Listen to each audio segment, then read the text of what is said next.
ইয়া রাব্বাল আলামিন, আমাদের অনেক মুরব্বী ভাইদের কথা আমাদের সেনা ইব্রাহিম বলেছেন, তারা অসুস্থ। যারা অসুস্থ আছেন, বাসায় ঈদের নামাজ পড়তে আসতে পারেননি, বা ঈদের নামাজেও দেখেন বেশ কিছু মুসাল্লি কষ্ট করে এসেছেন। ইয়া রাব্বাল আলামিন, এই অসুস্থ সকল মানুষের পূর্ণ সুস্থতা দান করেন। যে ডাক্তার এবং যে সুচিকিৎসায় ব্যবস্থা হয়, সেটা আপনি গায়েবীভাবে ব্যবস্থা করে দেন। যে ডাক্তার যে ওষুধই তাদের সুস্থতা আছে, সেই ডাক্তার সেই ওষুধই ব্যবস্থা করে দেন।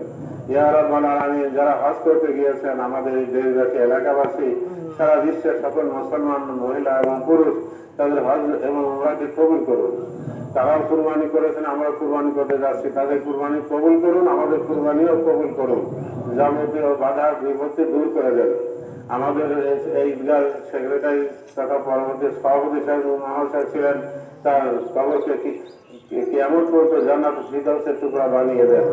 এবং এমনি ভাবে আমাদের মৌলানা নিসারউদ্দিন সাহেব, ফুলমিয়া মৌলভী সাহেব সহ যারা ঈদগাহ ইমামতি করে গেছেন, আমাদের পূর্বপুরুষরা, তাদের কবর আজ কিয়ামত পর্যন্ত মাফ করে দেন, তাদের জান্নাতুল ফিরদাউস নসিব করুন।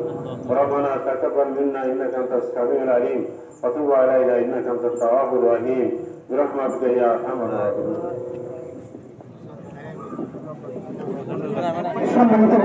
সকলকে আমাদের পক্ষ থেকে